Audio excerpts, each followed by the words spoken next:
Sometimes a law written down on paper isn't the end of the story. It's actually the beginning of a mystery.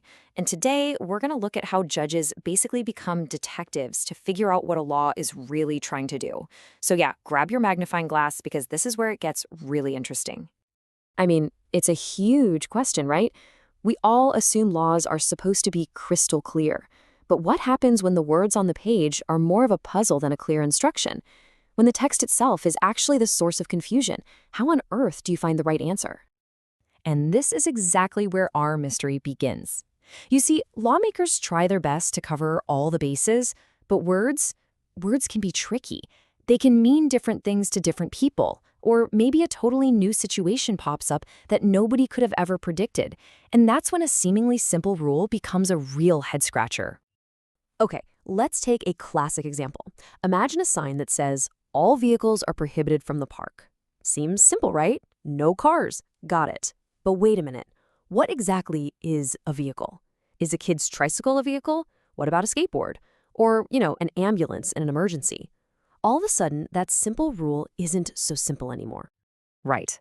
I mean, if we just stick to the literal dictionary definition of vehicle, then a 5-year-old on a toy car is suddenly a lawbreaker, and an ambulance rushing to save someone's life would have to screech to a halt at the park gate. That just can't be right. It's a perfect example of when following the words blindly leads to an absurd, totally ridiculous outcome. There has to be a better way. So, how do our legal detectives solve this kind of puzzle? Well, they pull out a very special tool from their kit.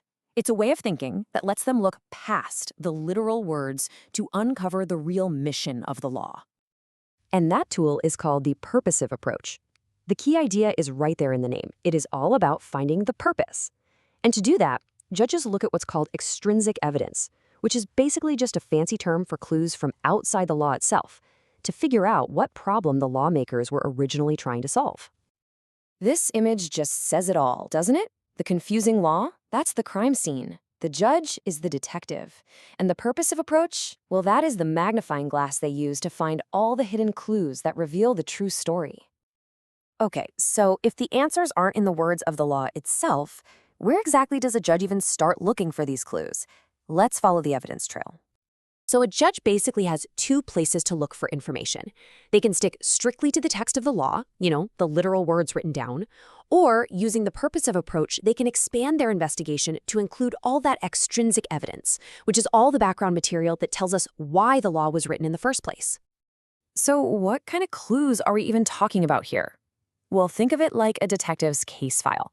It could include things like official government reports that first suggested the law, or even transcripts of parliamentary debates where politicians argued about what they were trying to fix.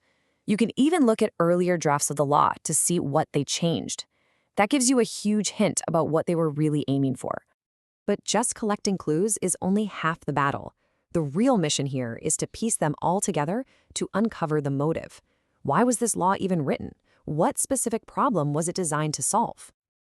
And that's the whole point. The detective isn't just collecting clues for fun. Every single piece of that outside evidence is looked at with one goal in mind, to understand the original purpose. Why did they ban vehicles from the park? Well, probably to keep people safe and to keep the noise down, right? Not to stop a child from playing or an ambulance from saving a life. This really gets to the heart of it. It's a fundamental shift in thinking. Instead of asking, what do these words say? The judge is now asking, what were these words meant to do? It's about seeing the law not just as a set of rules, but as a tool that was designed for a very specific job. Okay, so our detective has the clues, they have the motive. Now it's time to put all the pieces together and see how this process actually solves that legal puzzle we started with. Let's walk through the final steps. It really all comes down to a clear 4-step process. First, the detective spots the mystery. That's the ambiguous law. Second, they choose their tool, the purposive approach. Third, they dig into the case file and analyze all the clues. And finally, they figure out the motive, the law's true purpose. And that cracks the case, leading to a much more just outcome. And this is why it all matters. This whole approach is about making sure our legal system uses common sense. It stops us from getting stuck with really bizarre, unfair results just because a sentence was maybe a little poorly worded.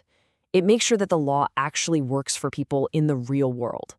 That This leaves us with one last really tricky question.